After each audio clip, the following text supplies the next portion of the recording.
Hello guys, welcome back to Literature Information. Today we will talk about research methodology, and in this lecture we will talk about research paper, ethics of a research, title, literature review and research gap.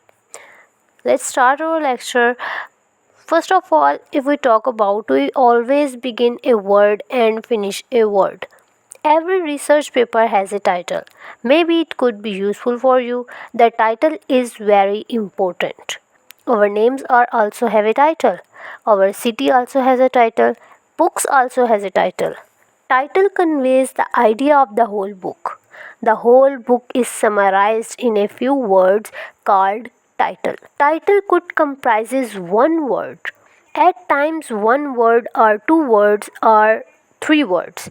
It is always important to give a good title to a research paper. It is the title which opens a window into a research paper. It introduces us to the research paper.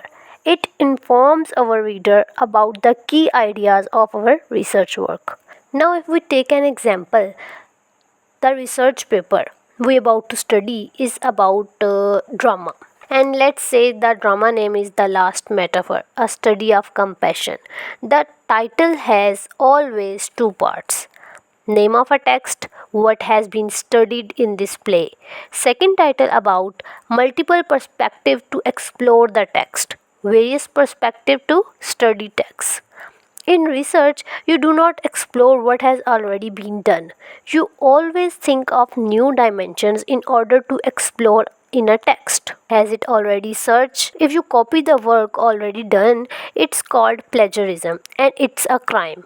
Research is about your new thinking. A new logic, a new dimension. Give new thing to your work. If we take example of Hedda Gabler, for example, someone already explored class consciousness in Hedda Gabler by using Karl Marx theory. Similarly, another person applied theory of Eagleton on class consciousness of Hedda Gabler. You can use same title, same text, but use different theory. If you copy a work, it's a very big crime. A software called 13, you can check plagiarism on it. Now let's talk about what is the ethics of research. Come to the idea with original and new idea. Make sure that no one has already explored. You can use the technique of literature review. It uses a literary text. Suppose a girl is writing a research paper on Hedda Gabler. She has to explore a new idea in Hedda Gabler. She wants to explore darkness of Hedda's mind. Before exploring this idea, she has to do research on the internet in order to see whether the idea about Hedda's darkness has already been explored or not. What are the sources in library and on the internet she needs to consult in order to see this? She did go to the library and read critical material on Hedda Gabler. She may find a Cambridge Companion of Ibsen in the library, or had a Bloom on Ibsen, or 20th Century Views, or casebook series on Ibsen, or cliff notes on Ibsen, or critical edition about Ibsen, etc.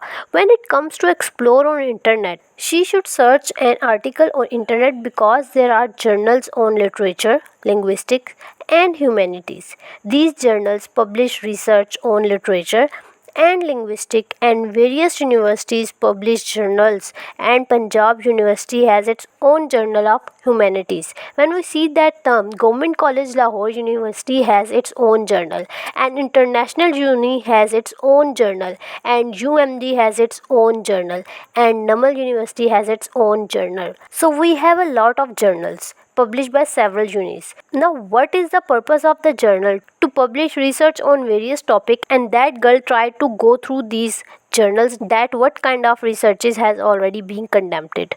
You should be independent. In fact, she is reviewing literature on Hedda Gabler. On the other hand, we should say that this is a literature review in research. For example, another girl already done research the darkness of Hedda Gabler. First girl is little bit disappointed.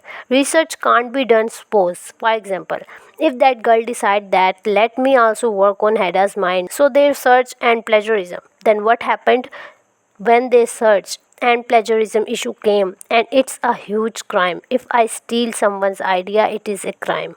If that girl has a good luck, she finds out that no one has explored darkness of Hedda's mind, and research about the darkness of Hedda's mind has not been conducted. So she decides that there is a research gap in research available on Hedda Gabler's. So that girl has identified the research gap, and she begins to write her research paper or her BS thesis or MPhil thesis or PhD thesis in order to fill this research gap. So that girl is delighted to know that her work is original and not plagiarized. So she can continue and complete her research to fill the research gap. This is her contribution to the research available on Ibsen. That no one has research on Hedda's darkness. How can a researcher find a research gap?